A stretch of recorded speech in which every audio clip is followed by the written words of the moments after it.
எங்கள் வீட்டுக்கு ஒரு நாள் நீங்கள் வரணும் ஐயா, எங்கள் வீட்டு சாப்பாட்டை ஒரு நாள் சாப்பிடணும் ஐயா.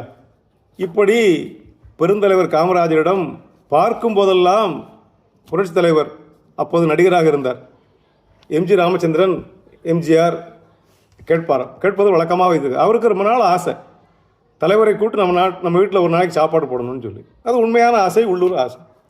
ஆனால் பார்க்கலானே தள்ளி போட்டே போவாராம்.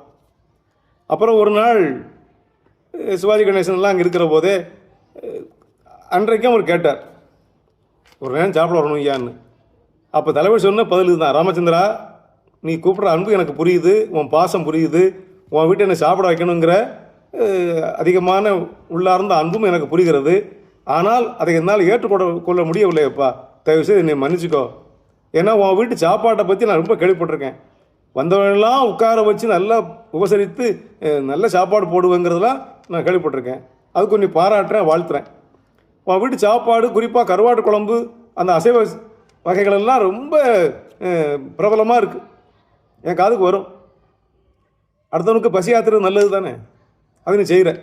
ஆனால் நான் வர்றேன்னு சொல்லி இன்னும் ஸ்பெஷலாக போட்டு ஆட்டை கிட்ட அடித்து எனக்கு தேவை பண்ணி நிறைய சாப்பாடு போட்டு நான் சாப்பிட்டு பழகிட்டேன்னு வச்சுக்க, இந்த நாக்கு இருக்குது பார்த்தியா, அது சுவைக்கு அடிமையாயிரும். இன்றைக்கி ஒரு நாளைக்கு அப்படி சாப்பிட்டேன்னு சொன்னால் அப்புறம் நாளைக்கு அது தேடும்.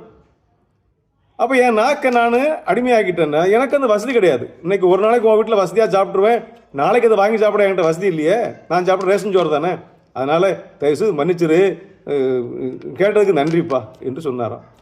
ஒரு சாப்பாட்டை கூட அப்படி சாப்பிட்டு பழகிவிடக்கூடாது என்பதற்காக ஒரு விரதமாக வாழ்நாள் முழுவதும் ஒரு விரதம் எடுத்துக்கொண்ட ஒரு தலைவர் தான் காமராஜர்.